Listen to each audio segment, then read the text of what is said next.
Salut à toi, j'espère que tu vas bien. Aujourd'hui, je vais te parler de quelque chose, c'est une erreur que font fréquemment énormément de primo-investisseurs, d'investisseurs débutants.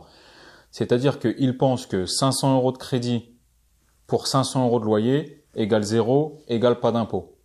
Eh ben, égale t'as tout faux. C'est pas du tout comme ça que pense l'administration fiscale. Et je vais t'expliquer pourquoi c'est une très grosse erreur de faire ça. 500 € de loyer contre 500 € de crédit, de penser que tu vas pas payer d'impôt. C'est une grosse erreur. Pourquoi? L'administration fiscale, tu les connais les artistes. Ça serait trop beau. Si tu avais 500 € de crédit pour 500 € de loyer, que ça s'efface, pas d'impôt. Ça serait trop beau. Pas du tout. Pour eux, ils considèrent que, tu sais que quand tu empruntes, ta mensualité est divisée en deux parties. La partie intérêt, donc ça c'est perdu, c'est pour la banque, et la partie qui vient en déduction de ton capital. En fait, tu viens rembourser ton capital. En gros, tu mets de l'argent dans une tirelire. Et là, eux, ils considèrent donc que tu t'enrichis, que tu mets de l'argent de côté. Donc je t'explique brièvement. Si par exemple, tu as acheté un bien 60 000 €, que tu le loues 500 € et que ça te fait payer 500 € de crédit parce que tu n'as pas écouté mes conseils et tu as pris sur 12 ans, tu t'es dit je vais aller le plus vite possible.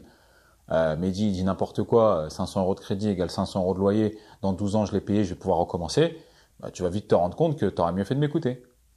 Et ouais, pourquoi? Parce que si tu payes 500 € de crédit, effectivement tu vas toucher 500 € de loyer. Donc il te restera zéro. Mais pour les impôts, tu payes 500 € de crédit, tu payes sur ces 500 € peut-être 100 € d'intérêts qui sont perdus, et 400 € qui viennent en déduction de ton capital chaque mois. Donc pour eux, tu t'enrichis de 400 € de chaque mois. Donc à la fin de l'année, quand tu vas faire ta déclaration, pour eux, tu t'es enrichi de 4 800 €. Et sur 4 800 €, comment ils vont te taxer? Sur ta tranche marginale d'imposition. Imaginons que tu gagnes 35 000 €. Voilà, donc tu seras à 30% de tranche marginale d'imposition, auquel viennent se greffer 17,2. Donc tu seras à 47,2% d'imposition. C'est-à-dire que sur tes 4 800 €, on te prendrait presque la moitié, presque 2 400 €. Voilà. Et ça, tu te dirais, mais je comprends pas, je paye 500 €, j'ai 500 € de loyer, je suis à zéro. J'ai pas compris en fait. Qu'est-ce qui se passe maintenant? Pourquoi je dois payer 2004? Voilà, donc d'où l'intérêt de se former, d'où l'intérêt de comprendre la fiscalité, d'anticiper la fiscalité. Donc ça, c'est une erreur que font énormément d'investisseurs, primo-investisseurs. Ils se disent, ouais, tranquille, mon loyer paye mon crédit, j'ai pas de bénéfice, rien du tout à la fin de l'année. Tu crois vraiment que tu peux les rouler dans la farine comme ça? Ça serait trop beau s'ils comptaient comme ça. Eux, ils considèrent que tu t'enrichis. Donc voilà, si tu fais une affaire à 500 € de loyer pour 500 € de crédit, n'achète pas. C'est pas la peine, tu seras de ta poche grave. Tu auras la taxe foncière, les charges de copropriété, plus les impôts. Tu seras à 300, 350 € de ta poche chaque mois. C'est-à-dire que tu te tires une balle dans le pied, tu peux plus recommencer.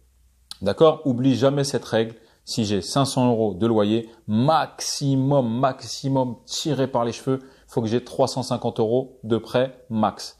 À toi de jauger, soit en augmentant la durée, soit en baissant le prix. D'accord? Donc rappelle-toi bien de cette règle. Voilà pourquoi tu payes des impôts sur de l'argent entre guillemets que tu ne gagnes pas. Effectivement, cet argent tu le gagnes quand même, on va pas se mentir. Je t'ai dit sur ma chaîne, on se dit la vérité. Tu le gagnes pourquoi? Parce que les 400 € qui viennent en déduction de ton capital, ton prêt il descend tous les ans.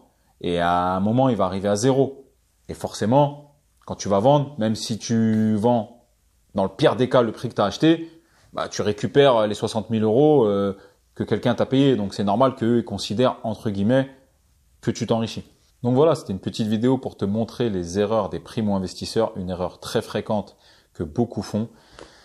Et du coup, pour que tu te rendes compte que tu payes des impôts, même quand pour toi tu gagnes pas d'argent, pour eux t'en gagnes.